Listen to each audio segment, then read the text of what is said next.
Hey guys, so I've got a box here with some, I think it's pronounced Owyhee Jasper, and it's this green looking stuff. It's kind of like a pale green, most of it is.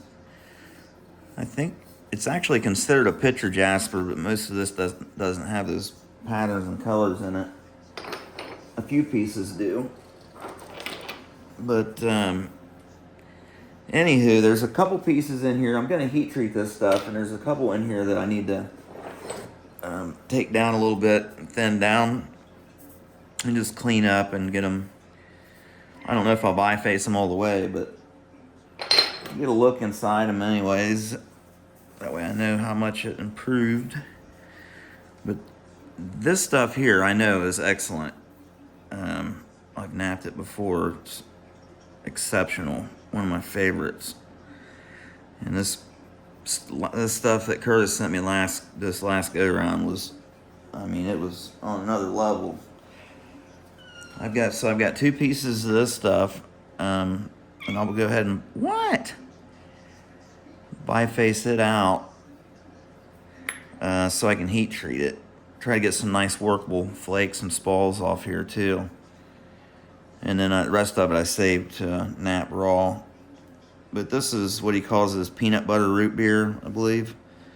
Especially this more brown peanut buttery stuff. Boy, are they, I mean, this stuff is is pretty awesome to work with. You better move it, Missy. Move! Yes! Yeah. Too funny. Alright. So, I'm going to probably do this mostly on my leg here. Trying to get some big, thick flakes that I can make arrowheads out of. So, I'd like to hit right in here, but I've got a knot there and a hertzine cone from where somebody hit it before me. So we'll get rid of that.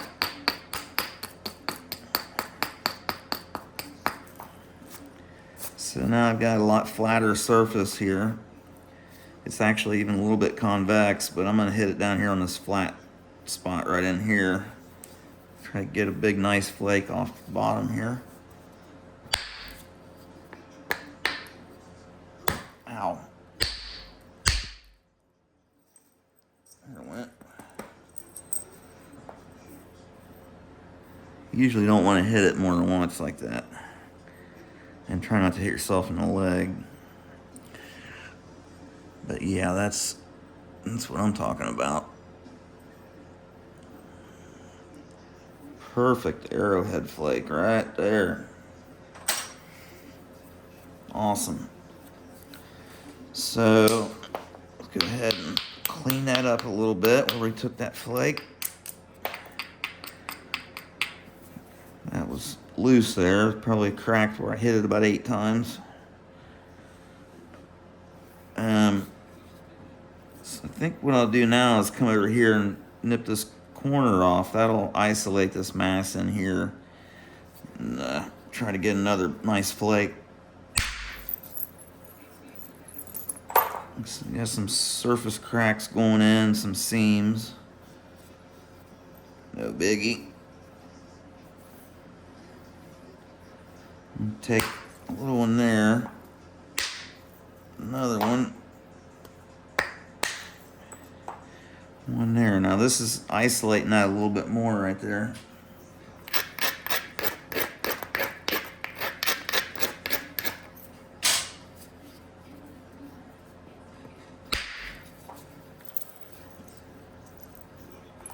Very nice.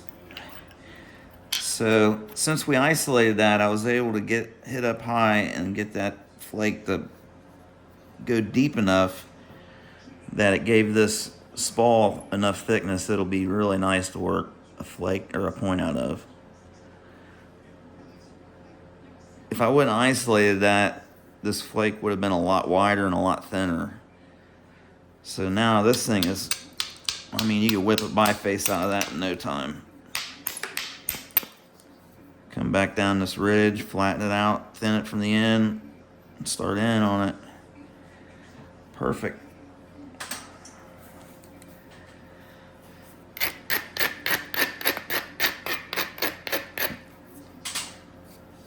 So now we've got this crack to contend with here, or seam, whichever you want to call it.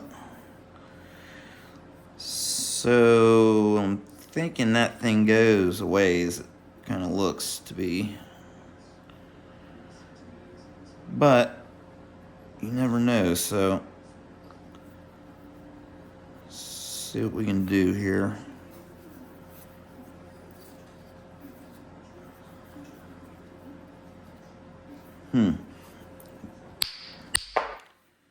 Yeah, that worked.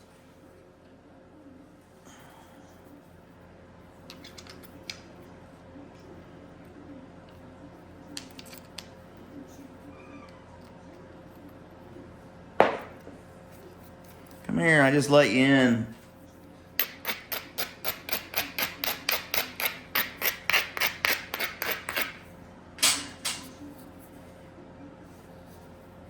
Okay, so now this is kind of overhanging here, which is not good. So I need to take that down this way. Let's take some short flakes.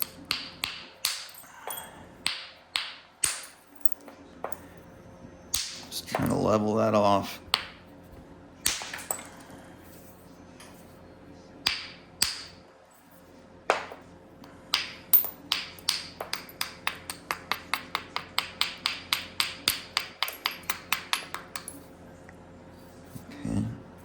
Got some little step fractures there, but they're really kind of superficial and not a huge deal, so it'd be easy enough to undercut those off this edge.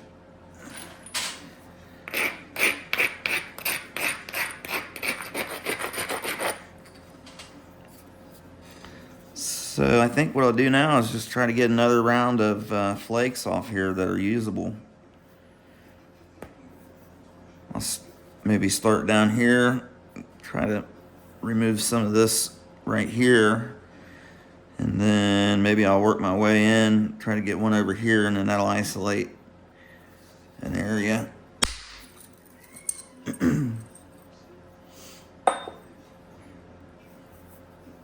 It's probably a usable flake there.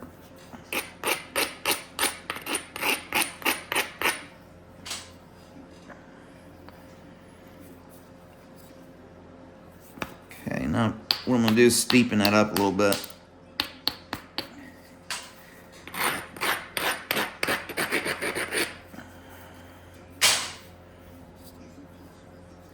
So now that that's steeper, I can get that fracture to run in there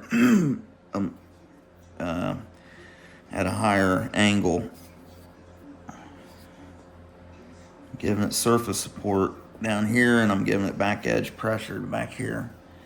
Back edge support. I hear you over there. I caught it thin. Caught it thin. Just hit it way up on the edge and do it like that. Alright, I hear you. I'll let you out. Ah, daggone cat. What? Oh no, you're going out. Yeah. Yeah. Come on. I'll shut you up. Alright. Sorry for the interruption. Okay, so I've kind of been going slow here. I'm gonna probably speed up a little bit.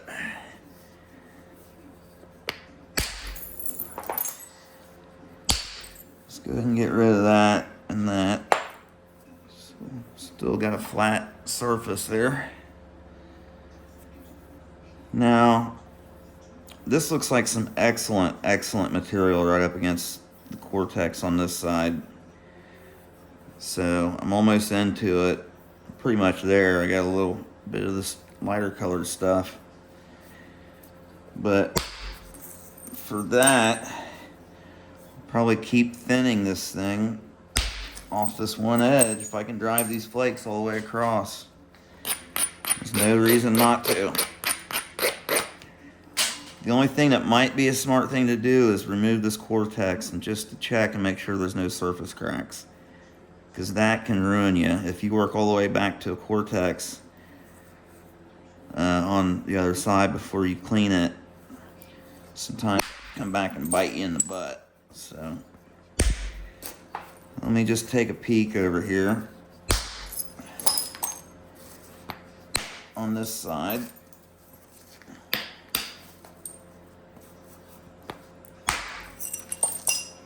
Yeah, it looks beautiful. Nothing wrong with that.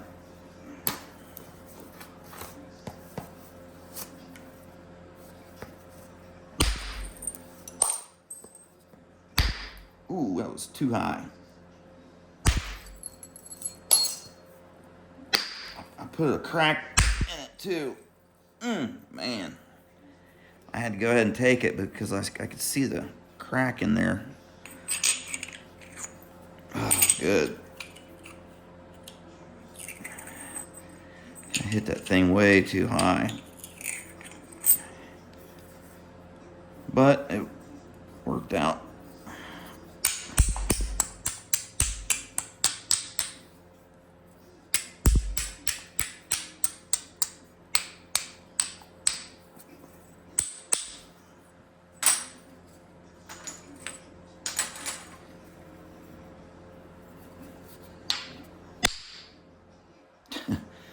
Man, I am on a roll.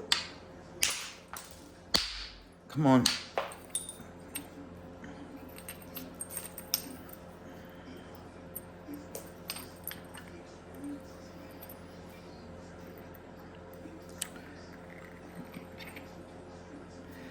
I think it might have a seam in it right there. It's not the end of the world. Not the end of the world. Still got a couple pieces I can work. So, you gotta be careful hitting too high up on the edge. When you see that little semicircular shape in that surface, that's the ring crack where the cone of percussion initiated.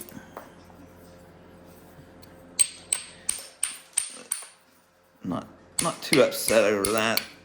Still get a nice piece out of that.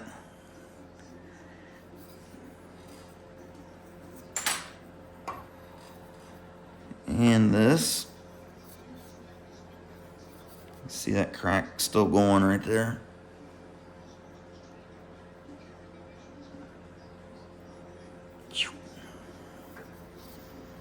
So let's take care of that real quick.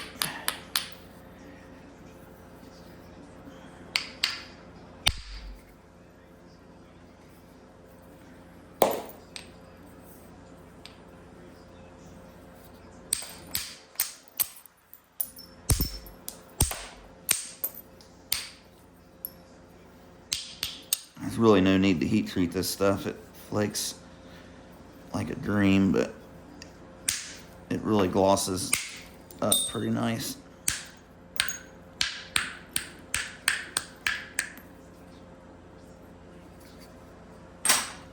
Alright, so that was a warm-up.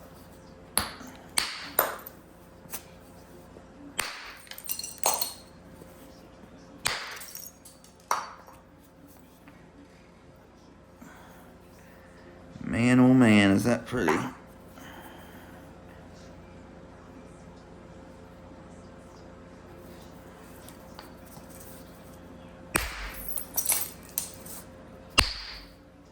come on, Brad.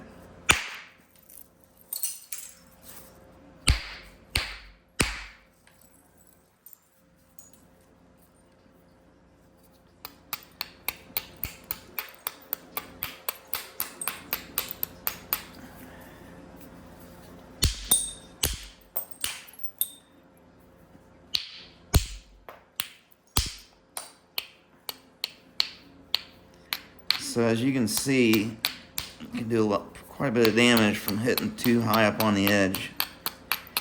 So you gotta hit low enough where it'll actually take the flake.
Not sure what happened there.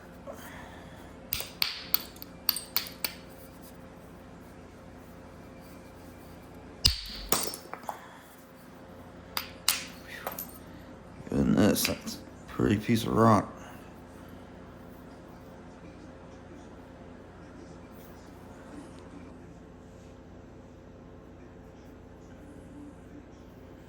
That thing will gloss up after I heat treat it. Man, oh man.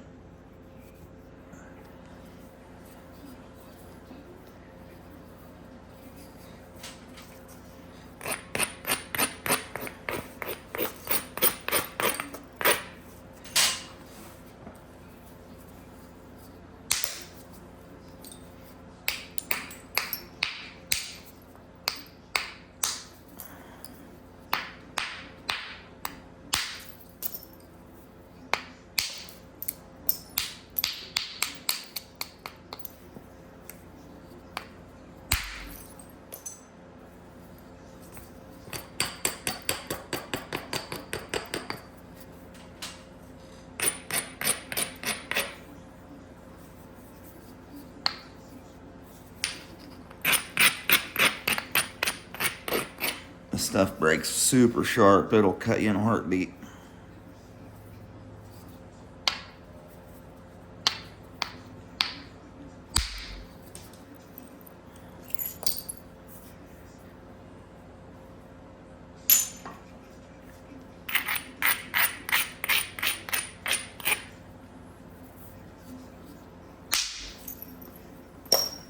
If you guys need any flakes, I got buku flakes. I'm doing the assorted boxes, a small flat rates for 40 bucks shipped. I've got a lot of really nice large flakes.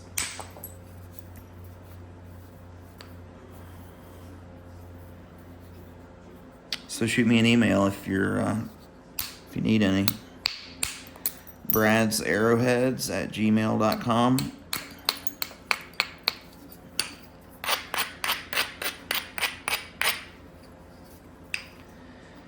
Well, I think that'll probably be okay for this one.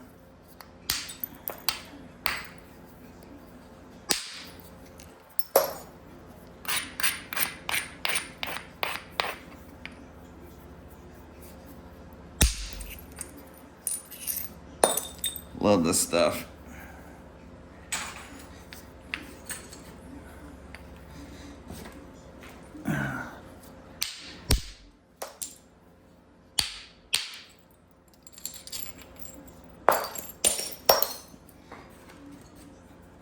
It has a seam going right down the middle of it. Woo! That's hard. Holy smokes. I mean, that's hard.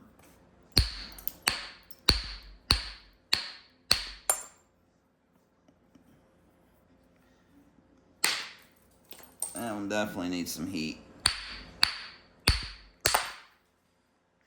Might should have took a test flake off that one, brother.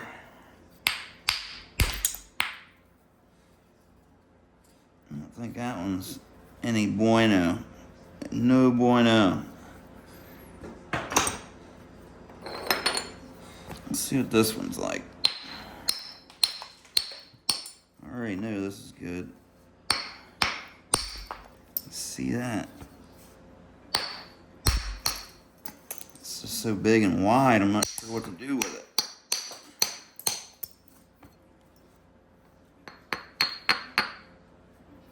Almost want to try to break it in half. I think I will. Yeah, buddy, that's nice. Wow. That's real nice.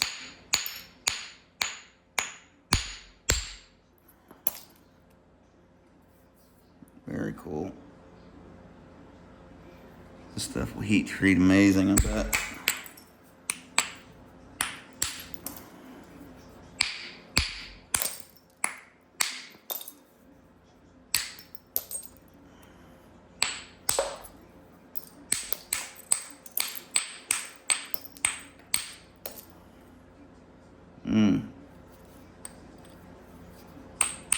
Maybe I'll heat treat half and keep half of this one raw.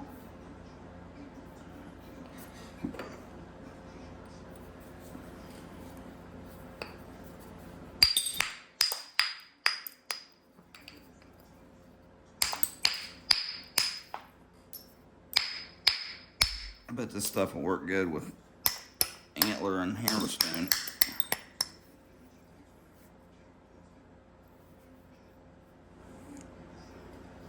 Pretty cool stuff. I think I can heat treat that. Alright, let's try to get something, a biface or something out of this thing.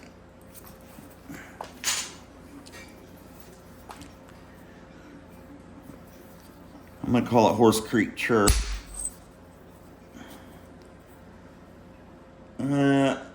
It's kind of translucent, so maybe it is that Clifton agate.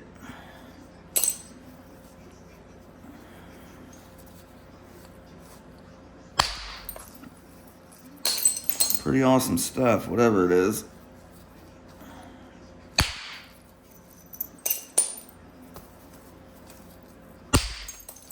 I'll try to kind of work in on the corners diagonally on this thing and thin from the ends.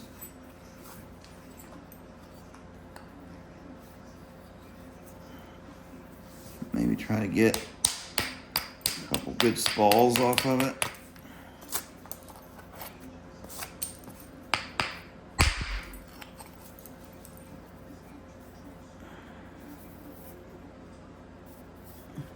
A little bit rough back there.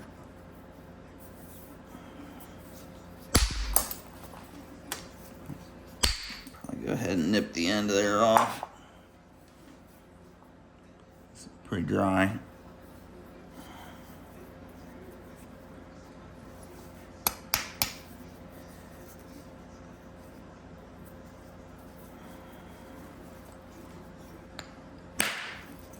I hit too low and too in on that. It crushed. Big time.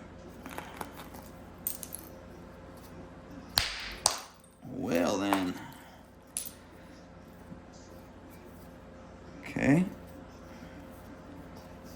Changes things a bit.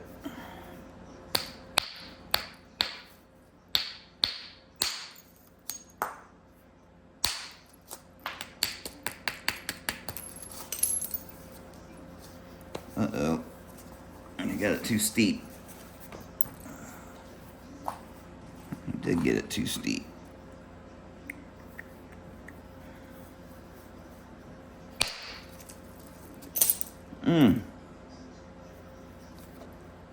Come on, baby. Thank you.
Man, that stuff is really pretty. I think I'll be good to heat treat that, probably. Might get one more down here from the end, right down through here.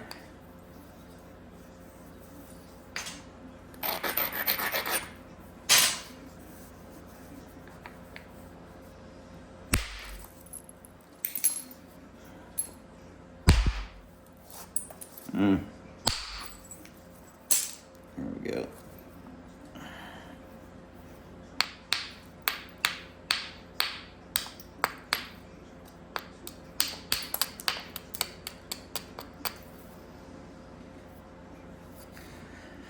Man, my buddy sent me a picture of a deer that come by the stand I was hunting opening morning of gun season on the 18th. He sent me a picture of this deer on a trail cam, and it walked right underneath that tree I was in. I came out about 11 o'clock that day, and it went through at, I think it was a little after 4 o'clock that afternoon. If I'd went back that evening, I would have got him. He's probably upper 170s. He's a big mainframe 12-pointer, and I think he's got a couple kickers maybe. Just a big typical deer, it looked like. Big, long main beams. Long tines. I mean, a big deer. He said, yeah, it's probably the one you heard grunting down over the hill. He said, here, there's the doe in there behind him. I guess on his video he saw. But he was a jammer. I said, is that stand still open? I'll be there this afternoon. He started laughing. He said, yeah, good one.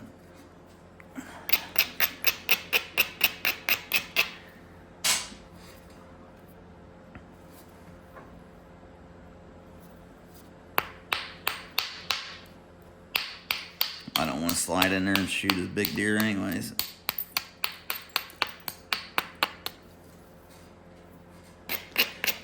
He's put so much work in that place. Food plots and you name it, he's got it going on. Shooting houses and got a beautiful farm.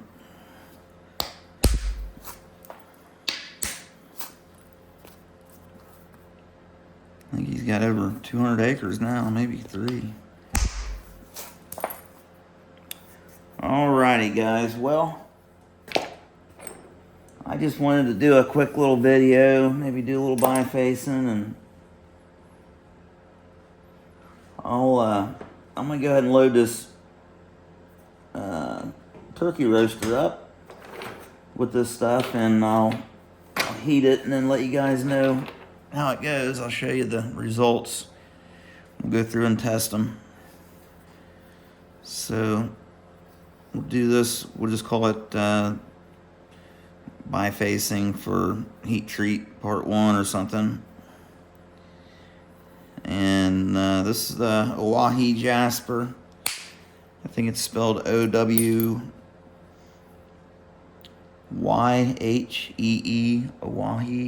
Owyhee, I don't know. Y'all have to look it up. pretty cool stuff though. I got a feeling it's gonna really gloss up nice in the heat treat. So hopefully y'all enjoyed that. I'll have some more videos coming soon. I just made me a bunch of buffalo antler pressure tools and punches, and I had to replace the one in my Delrin rod. So I got a big long one in there. It's kind of flexible. So I'm anxious to try it. Lots of good stuff coming, so stay tuned. Catch you all on the next one. Thanks for watching.